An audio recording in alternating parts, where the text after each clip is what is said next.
Hey everybody, Mark over here at Twanger's Turntable. I hope you're all doing well. If you're returning to my channel, I just want to give you a big thank you for all your support, ongoing support throughout these coming up on 4 years that I've been here on YouTube, part of the vinyl community, which is an amazing thing, and lots of fellowship, talking about music, showing records, CDs, compact discs, sometimes talking about movies, whatever the heck it is. If you're new to my channel, welcome to Twanger's Turntable.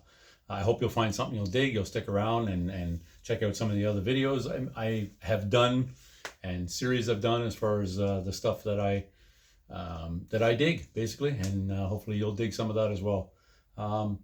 Having said that, I would encourage you to check out some of the other channels that maybe I mentioned throughout my videos. I try and do that as often as possible. If you're uninitiated to the vinyl community, we call them shout outs. I'm sure that's not unique to the vinyl community. But in any event, yeah, welcome to Twanger's Turntable. So the reason I'm back today is in light of the vinyl community and some of the fellowship and people that partake in this community. We will often start these threads and challenges and whatnot, just to show. It's really just an excuse to show records in our collection and talk about those records, or CDs or cassettes, whatever the heck it may be. One such thread, there's so many threads going on, and there's a few I want to jump onto again, but I'm trying to prioritize them, and only in basically, I'm trying to be diplomatic about it. In order that I became aware of these threads, am I going to do them? So I do have a good buddy, Brett, who's doing one over at Headbanger's Closet for 10 albums that scream hair metal, and he's a good buddy of mine. We have a lot in common, so I do want to jump on that. But prior to finding out about your thread, Brett, I was aware of Ron's, and that's why I'm here today. Ron over at GTR Rock Realm, Ron Haggerty. I suspect most of you in the vinyl community are aware of Ron. You know Ron. He's been around quite a while. His most recent channel is GTR Rock Realm. Let me put on my cheaters here. He's presently at 159 subs, so go over and give Ron a sub, and if nothing else, you know, it's a great birthday gift, which is a segue into the thread that I'm talking about. He recently celebrated his 48th birthday. In fact, I think it was September 30th. Gotta wet my whistle. Representing Canada here, for those who don't know, I am north of the border. For you in the U.S. anyway. For the rest of you, I'm over here in the Great White North. So let's have a Canada Dry, a swig of that, and get our whistle wet and get going. All right, now that's out of the way. Yeah, so celebrating 48th birthday. So what Ron wanted to do was, you know, celebrate his birthday in a manner that includes music and the records that I was just talking about that we like to show, artists, bands, whatever. As long as they're not live albums, I think that was the only, I'll leave a link below. I think that was the only, the thing that he didn't want shown. It was all studio albums, but it could be any format, like I say, whether it's vinyl, cassette, compact discs. I went with all vinyl. I do have a lot of cassettes, so I have a lot of compact discs I still have in my collection, but I don't play those as much as vinyl. Vinyl is my go-to, so I'm going to show vinyl. So what he wants us to do is 5 bands, and with those 5 bands, show their 4th studio album and their 8th studio album, 48, and that's the extent of it. It's pretty straightforward. So there was a few that came to mind right away, and I haven't seen that many of the videos. Well, in fact, I don't know how many videos are out there. I did see 5, including one I saw today at Peter. I think he's over in Japan. Music is a Journey. I just watched his, and so I'm going to tell you the ones I watched. Peter showed Y&T, Blue Rodeo, 5440, Voivod, representing, you know, 3 of them representing Canada, and then the 5th one was a Japanese name. I'm not even going to try and pronounce, Peter. Sometimes I have a hard enough time speaking English, so I'm not going to try Japanese or anything else. And then, of course, I watched Ron's. Ron showed Saxon. I think that's his favorite band. He's done a great series on Saxon. I typically try and watch those, Ron. I don't always comment, but I will like them. I do that with a lot of videos, to be honest, for those who don't know. King's X was the second one. Joe Satriani. Dio, funny enough, I just got this in the mail. The new book by Martin Popoff. I show a lot of Martin Popoff. I don't know Martin Popoff. I don't have shares or anything like that. I just really dig the books that he puts together. And this is the one that he just put out. And in fact, I'm in the middle of reading this monster. It's the Iron Maiden, unofficial Iron Maiden Bible, hallowed by their name. And then this just arrived in the mail today. I know I'm getting off, but I just like to share this stuff. This just released, so this monster of a book. But winter's coming up here in Canada. The winters can be quite long, and I don't do as much outdoor activities anymore like I used to. I mean, I might go skating once in a while, but certainly not playing hockey at the outdoor rinks and stuff, and skiing and all that stuff. So it's great to have stuff like this to occupy me with my music and read some literature. I digress. So that was Ron. That was the 5 he showed. No, that was, I stopped at Dio, sorry. The 5th one was St. Vitus.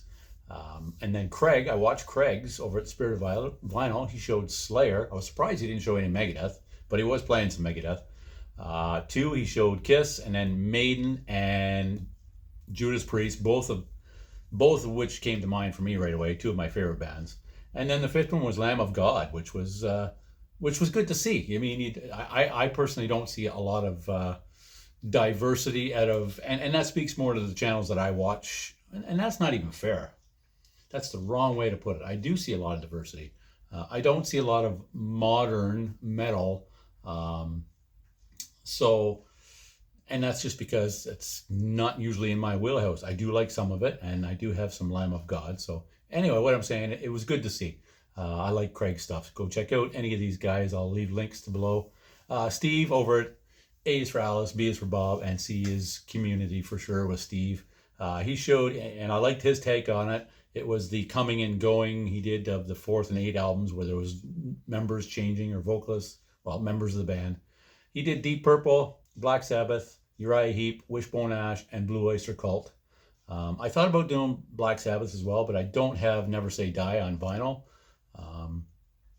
After Technical Ecstasy, and in fact, I only got that one recently, but just wasn't moving the meter much for me. But I do have Never Say Die in other formats, and in fact, I do like that better than Technical Ecstasy personally. But anyway. And then Doug over at Auditory Vinyl, he did Moody Blues, Marshall Tucker Band, Jethro Tull, Doobie Brothers, and REO Speedwagon.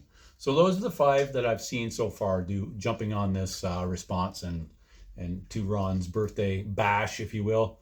So mine, let's get to mine. First, there was a few that came to mind, like I say, Priest, Sabbath, Maiden, of course. I also thought of April Wine, but I thought I've showed April Wine quite often recently. At least to me, it feels like it. So, and that would have been Stand Back would have been their 4th, and Harder Faster would have been their 8th. So I guess we'll say those are honorable mentions. But my 5 that I chose, I do have some Canadian content. At least I have one. Oh yeah, it's just the one. But we'll start off with them, and they're in the news presently. At least I've seen lots of news of them on YouTube. And it is, let's just get to it, Rush. 2112 would be their 4th album. This is really their breakout album, 76 here. One that certainly broke them out in the U.S., outside of Cleveland, Ohio, where they were massive. Of course, most people know the story of Rush getting their break there, Cleveland radio. But yeah, I mean, great album. That's their 4th. And then those familiar with Rush will know this will be their 8th, Moving Pictures. This is the one that really blew up.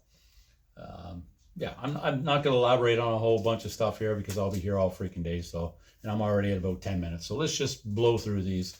Rush, 2112, Moving Pictures, number 4, number 8. And then this band, it worked out. These are both my favorite albums from different vocalists in their respective eras. So, and I'm going with the US or international releases as opposed to their Aussie releases. So yeah, most of you know, and I'm, spoiler alert. Yeah, Power Rage would be number 4. internationally. So I'm not going with, you know, the TNT and the high voltages and stuff of the international stuff that they released. Strictly international. So Power Age, I love this. This is where Cliff Williams comes on bass after Mark Evans' departure. And to me, it's really where AC/DC became that I would argue sound most people associate with AC/DC. That Phil Rudd and Cliff Williams, that rhythm section, to me is just magic. The whole band, obviously, but yeah. Anyway, I'm going on a little more than I said I would, but that's, if you're new to my channel, you will find I probably do that quite frequently, and that's just the way it is. It's my channel. I hope you enjoy it. Next up, number 8 is going to be my favorite from the Johnson era, Flick of the Switch. Yes, not to be, not, you know, I'm not trying to be a contrarian when I say this. This is just, I just remember when this came out. Maybe it was, I was tired of the whole surge with Back in Black, and then For Those About to Rock, as much as I love that one, whatever it is, this one just had a little more badassery to me. I don't know. But, and it still has Phil Rudd on drums, contrary to, I mean, a lot of people say, I've said this before, so maybe I sound like a broken record. But he did lay down the tracks before he left the band on this album. And of course, it's those who know. So, and then the next up I went with, I have these in the wrong order, so let's switch those around. The Swiss metal band. Yeah, I think if you're a hard rock metal fan, you know who I'm talking about, and it is Krokus. Metal Rendezvous, of course, this is their 4th album. I still don't have their first 2, which are a little more difficult to find. But this is the first one that most people would know of the Krokus sound as well, because Mark comes on vocals. I don't know how he pronounces his last name. I have always said Mark Storic, or maybe it's Storace. It's Storace anyway. But yeah, and of course, the previous vocalist, Mr. Rohr, Von Rohr, I forget his first name, but a great name for a vocalist anyway. Chris Von Rohr was the vocalist prior to this, but Mark comes on and becomes the Krokus that I knew anyway, because I had not even heard any of their stuff with the original vocalist for years. And then number 8 is The Blitz, of course, the big cover of the Sweet song on here, Ballroom Blitz. It's still a decent Krokus album, but I would say Headhunter, between all the Metal Rendezvous, Hardware, Headhunter, all these albums in between are much better in my opinion. It's still a good album though. This would have been what, 1984? Yeah, 1984. So it's all production. I get it. It's all production. The band is being pushed a certain way to meet the. Well, let's be clear. They're trying to break the U.S. market, right? And by this time, with the help of this and with the prior one, Headhunter, Screaming in the Night, they certainly got their foot in the door. But they certainly, I think, were much more successful due to this album. Pop-wise, popular-wise, anyway. Not so much maybe in the metal community. Let's just say that. Anyway, have another swig, people.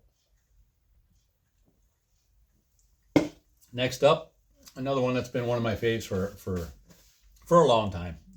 Going back to probably around this album, I would think.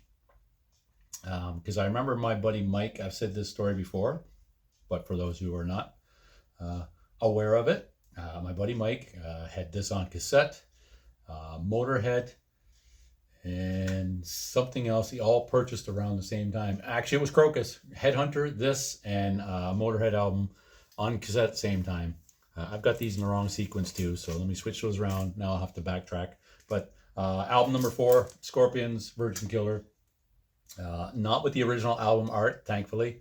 I've always found that quite cringy when bands do that. For those who don't know, you can look it up, the original album cover.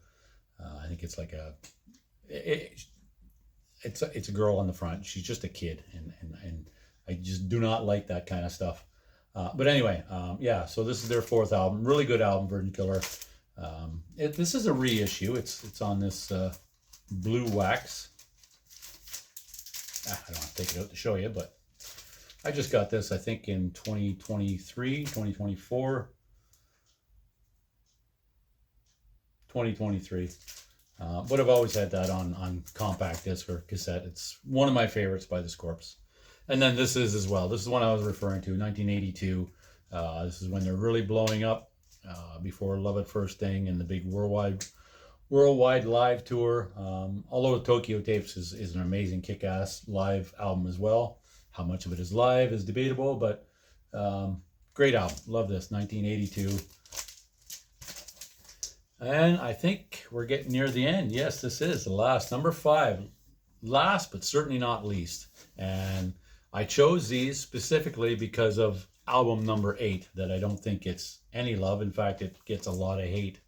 But I really dig it. So number 8, one of my favorite bands of all time. And it's their 4th album. And the first with Jason, the first full-length album with Jason. And it's And Justice for All, Metallica.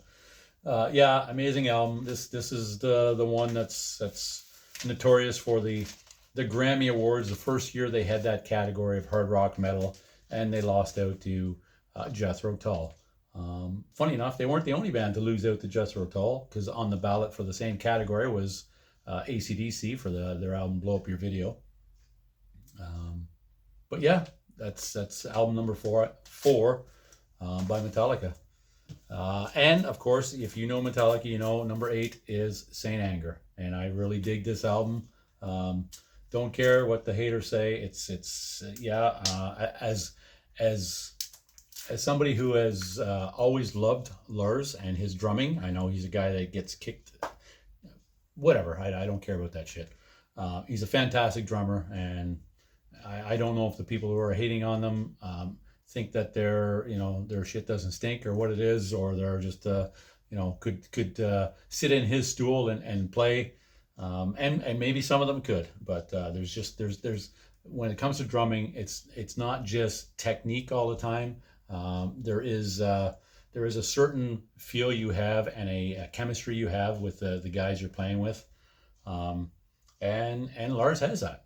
Simple as that. Him and James, they're basically the guys that drive that bus. I mean, all due respect to Kirk, who's been there almost from the get-go as well after Dave, but yeah, it's a good album, and the sound he was going for, really, I'm sure you've heard it all before, but it's almost a product of its time. What was this, 2002, 2003? Yeah, so and if there was one criticism with this, it's Metallica were always, to me, more pioneers and pushing the movement of what they were doing, the music they were doing. And I think this was their attempt to go in that direction again and be do something that others weren't doing so much. But that's just my take on it, and who cares anyway? It's a good album. If you like Metallica, I would suspect it's not your favorite, but maybe you like it. It's not my favorite, but I do like it. There's none of them that I don't like. But I've gone on way longer than I probably intended to, and maybe longer than you wanted me to, but I enjoyed doing it. Happy birthday again, Ron. I hope I met your criteria. For what it's worth, I just wanted to jump on and support your channel.